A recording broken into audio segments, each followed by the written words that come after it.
Horas sahabat Toba, di tengah perkembangan zaman, semangat membaca dan menulis terus tumbuh di hati anak-anak muda Toba. Kali ini Dinas Perpustakaan dan Kearsipan Kabupaten Toba menghadirkan lomba resensi buku. Bukan sekadar lomba, tapi ruang inspirasi bagi generasi penerus. Digelar di pendopo rumah Dinas Bupati Toba. Lomba ini mengangkat buku berjudul Sahala Bagi Pemimpin. Artinya, dulu dan kini, buku yang menggugah kita untuk merenungi makna kepemimpinan dari budaya Batak dan bagaimana nilai itu tetap hidup hari ini. Ibu Uli Basa Simanjuntak, penggerak kegiatan ini, berharap lewat literasi, pelajar Toba berani berbicara lewat tulisan dan berpikir kritis. Halo Cas-Casku, Balai di Toba TV dalam program Pascal Senari. Sekarang saya bersama dengan Uli Basa Simanjuntak, Kepala Bidang Perpustakaan dan Kearsipan Toba. Hari ini Dinas Perpustakaan dan Kearsipan Toba melaksanakan lomba resensi buku yang berjudul Sahala Bagi Pemimpin Dulu dan Kini. Hari ini aku mau wawancara ibu ini, kita tanya-tanya yuk. Dalam buku ini, Iris Joana Siagia mengajak kita menyelami apa arti sahala dalam kehidupan konteks suku Batak. Kata sahala bukanlah istilah yang umum terdengar dalam percakapan sehari-hari, apalagi di luar lingkup budaya Batak.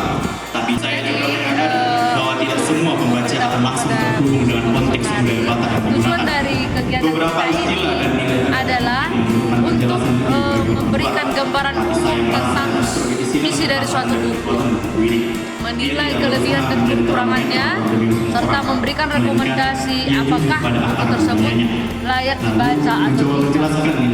Jadi lebih spesifik lagi, dengan adanya kegiatan ini kita mengharapkan anak-anak kita, anak-anak Toba bisa lebih berpikir kritis. Minat bacanya juga meningkat, yaitu untuk meningkatkan literasi masyarakat. Demikian. Sementara juri lomba, Dian Purba, menekankan pentingnya keberanian menyampaikan ide karena literasi sejati bukan sekadar membaca, tapi juga bersuara. Ada pula para guru yang setia mendampingi siswa seperti Maria Lumbantoruan yang percaya bahwa setiap anak bisa bersinar jika diberi ruang untuk menulis dan didengar. Dan bintang hari itu adalah Asni Situmorang, juara 1 lomba resensi. Dengan gaya tulis yang kuat dan penuh makna, Asni menunjukkan bahwa literasi adalah kekuatan, bukan hanya untuk menang lomba, tapi untuk memahami dunia. Sahala itu kata yang harus kita tanamkan dalam diri Indonesia. Sahala itu dia atas 3 spiritualisasi karakter unggul dan kualitas unggul. Ini adalah suatu hal yang harus dimiliki oleh seorang pemimpin untuk dapat mensejahterakan setiap rakyat dan menampung setiap kepentingan rakyat, terutama kepentingan Jadi Casku, harapan dari aku tadi, ayo kita realisasikan menjadi sahala masa kini. Tapi kamu keren banget, terima kasih udah mau diwawancara sama Pascal Senari pada hari ini. Dan semoga kamu semakin lebih baik lagi pada jenjang berikutnya.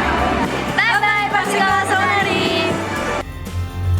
Dari buku kita belajar, dari tulisan kita tumbuh, dan dari literasi kita membangun masa depan.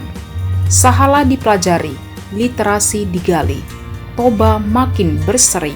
Sampai jumpa di episode Parsikola Sonari berikutnya.